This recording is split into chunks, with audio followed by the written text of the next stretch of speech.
which does help quite a lot over a race run, for example.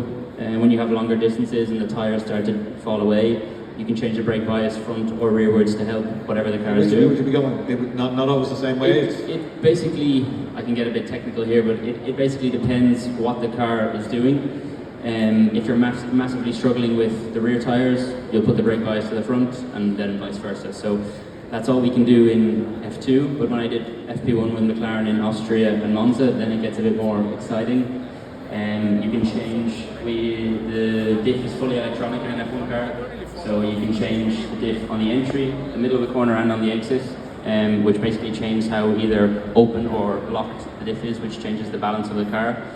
And then you can change a whole lot of other different things that will take me forever to get into, but I think the level of detail in Formula 1 that you can go into as a driver, I think is very, very impressive.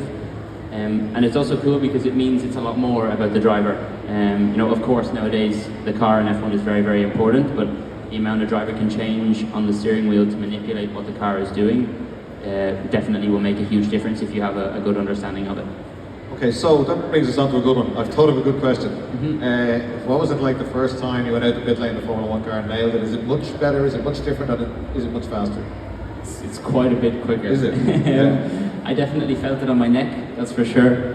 I think the biggest thing, to be honest, the general speed of the feeling of the car in a straight line, you get used to pretty quickly.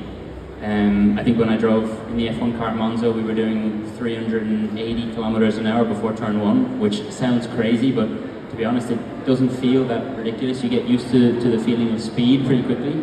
The big thing in F1 is the cornering speed. The downforce and the amount of G you can pull through a corner in that car is pretty crazy. And I think when I first drove it, the most impressive thing was like the feeling of pressure that you got through your body. Like the amount of pressure I felt through my chest and my neck.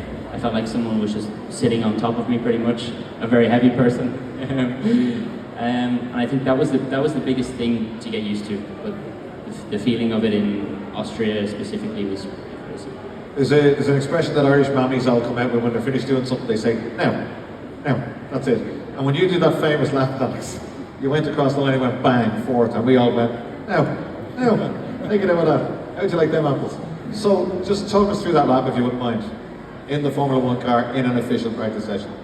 To be honest, from a racing driver's point of view, the lap wasn't actually that good. It's alright, it's okay. No, I think when you first jump into FP1 for the first time, especially you'll see with a lot of other rookie drivers, the goal is never to go out and be as fast as possible. You have a testing program that needs to be followed to try and put the car in the best place possible. I knew that I also then had to give the car back to Lando, who's fighting for a world championship in FP2. So the goal is never really to go out and push flat out. You just want to impress the team, get through the testing program and keep everyone happy. But they gave me a chance to push on a little bit more at the end. It did, and we were delighted because at the start he's chicken wire the car and doing all these tests, and we were going, no. We thought they were going to waste. No, it's not wasting. We thought they were going to do the whole session and let Alex change settings and do this and do that. And your feedback, they'd spoken before about your feedback, like what you heard technically, but then at the end, what happened? Did you say it to them or did they say it to you? To be honest, it wasn't the original plan, but we ended up doing different things with tyres and things like that, and in the end, we had an extra set that I could use at the end to go out and have a couple of push laps on, and I think they wanted to test some different setup items as well, and so basically they just let me go out and have a play. And yeah, to be completely honest, from the first time I jumped in an F1 car, it was easier to drive than I expected. I think it took me a lot less time to get used to it than what myself would have thought as well, and I was already pretty close to Lando and Oscar straight away. So for me, when I jumped in FP1 in Austria, of course it was a surprise to be so fast, but at the same time it wasn't. Is there a decision? So you've warmed the tyres, you come up to the start of this push lap, as you call it. You know the whole world's looking at you. Mm-hmm. Do you really go ragged edge and almost build the car and show them how good you are? Could you have? There was a lot left in it. Was there? No, I mean, I'm sure if for the people who have more of an understanding, if you go back and look at my lap. You're suggesting I don't have an understanding? I'm terribly sorry.